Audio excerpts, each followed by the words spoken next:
Fala galera, tudo bem? Eu sou o Leandro Almeida, professor de Geografia aqui do ProEnem, e nesse vídeo o meu objetivo é conversar com vocês a respeito de algumas questões do Enem que para alguns foram bastante difíceis. E é claro que ser fácil ou difícil é algo muito subjetivo, depende de uma série de fatores. De qualquer forma, na minha avaliação e na de algumas pessoas que eu conversei, essas duas questões tinham elementos que aumentavam o grau de dificuldade para boa parte dos candidatos.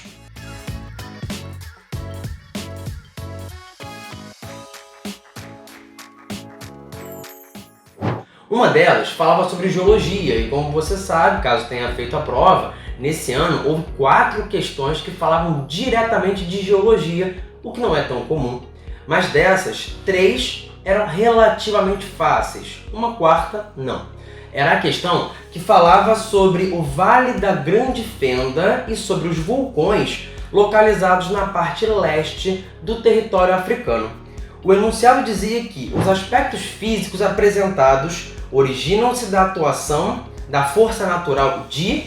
Na letra A, o que se lia era colisão de placas tectônicas, e isso está errado, porque o que acontece naquela parte leste da África é um processo de fragmentação da placa tectônica, algo semelhante ao que aconteceu milhões de anos atrás, quando a Pangeia começou a se partir e a se fragmentar em diversos continentes. A esse fenômeno a gente dá o nome de rifteamento, e é exatamente isso que faz com que a letra B seja o gabarito, já que nela estava escrito rifteamento da crosta terrestre. E aí é bom lembrar que a crosta terrestre é a camada mais superficial do nosso planeta e que ela também é chamada de litosfera.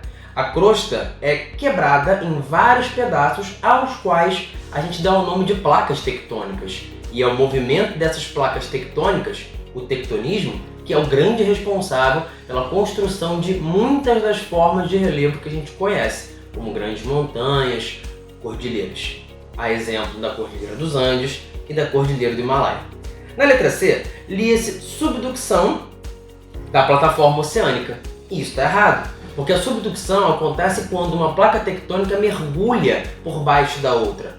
É o que ocorre quando há um movimento tectônico de orogênese, horizontal, convergente, em que há o choque das placas. Lembre-se, nesse caso, eu tenho uma separação, uma divergência. Na letra D, falava-se sobre a formação de cadeias montanhosas, o que acontece na maior parte das vezes quando há um movimento de orogênese, em que há o choque de placas, o que, repito, não é o caso dessa parte leste da África. E por último, falava-se de metamorfismo de bordas continentais. O metamorfismo é um processo tectônico muito importante, responsável pela formação de rochas metamórficas e também, em alguns casos, de dobras, de falhas, mas não é isso que ocorre nessa parte do continente africano. Por isso, o gabarito era mesmo rifteamento, que complicava um pouco a vida de algumas pessoas, já que essa palavra não é tão comum nas aulas e não está tão presente no vocabulário de muitos candidatos.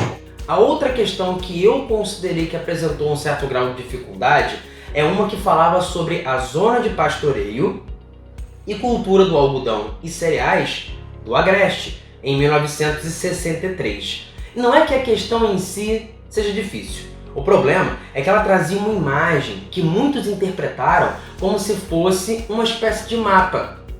Uma imagem de um local visto de cima. E caso você tenha sido um desses que olhou para a imagem e fez essa interpretação, é bem provável que você tenha escolhido uma resposta errada. Isso porque o enunciado dizia: a dinâmica produtiva apresentada na imagem tem como estratégia central a letra A, separação pelo tipo de solo. Essa poderia ser a sua resposta se você fizesse a interpretação equivocada da imagem, como se ela fosse uma imagem aérea. Letra B, exportação da colheita sazonal. Isso não pode ser a resposta, porque o Agreste é uma região do Brasil onde a gente tem uma produção predominantemente do tipo policultura, que é voltada para o mercado interno. Na letra C falava-se da priorização da tecnologia moderna, o que tem acontecido, por exemplo, muito no centro-oeste, mas não tanto na região do Agreste. Por isso, o gabarito era a letra D, adequação pelo tempo da natureza, já que a imagem mostra um calendário e a interpretação desse calendário mostra que em cada época do ano se pratica uma atividade diferente relacionada ao pastoreio, plantio, limpa, crescimento e colheita dos produtos diversos. Por último, nós tínhamos também a letra E, que falava da intensificação da atividade pecuária, o que não pode ser uma resposta, porque a própria imagem mostra pra gente que a gente tem uma mescla de pecuária e agricultura. É isso, eu espero que vocês tenham entendido e que não tenham dúvidas caso questões parecidas venham a aparecer em um outro momento. Um abraço e até mais!